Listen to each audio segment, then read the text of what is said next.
ಬಾಗಲಕೋಟೆ ಜಿಲ್ಲೆಯ ರಬಕವಿ ಬನಹಟ್ಟಿ ತಾಲೂಕಿನ ನಗರಸಭಾ ಭವನದಲ್ಲಿ ಸಾಮಾನ್ಯ ಸಭೆ ನಡೆದಿತ್ತು.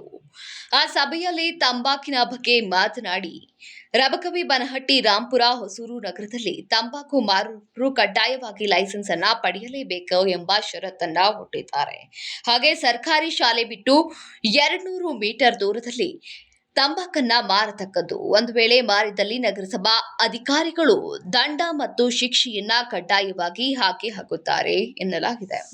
ಇನ್ನು ಲೈಸೆನ್ಸ್ ಅನ್ನ ಪಡೆಯದೇ ಇರುವವರು ಕಡ್ಡಾಯವಾಗಿ ಲೈಸೆನ್ಸ್ ಅನ್ನ ಪಡೆಯಲೇಬೇಕು ಎಂಬ ಷರತ್ತೊಂದನ್ನ ಒಡ್ಡಿದ್ದಾರೆ. ಲೈಸೆನ್ಸ್ ಫೀ ವರ್ಷಕ್ಕೆ 100 ರೂಪಾಯಿ ಇರುತ್ತಂತೆ. ಅಗತ್ಯ ದಾಖಲೆಗಳೊಂದಿಗೆ ರಬಕವಿ ಬನಹಟ್ಟಿ ನಗರಸಭೆಗೆ ಬಂದು ತಂಬಾಕು ಮಾರಾಟ ಮಾಡುವ ಅಂಗಡಿಕಾರರು ಲೈಸೆನ್ಸ್ ಅನ್ನ ಕಡ್ಡಾಯವಾಗಿ ಪಡೆಯಲೇಬೇಕು ಎಂಬ ಷರತ್ತೊಂದನ್ನ ಒಡ್ಡಿದ್ದಾರೆ.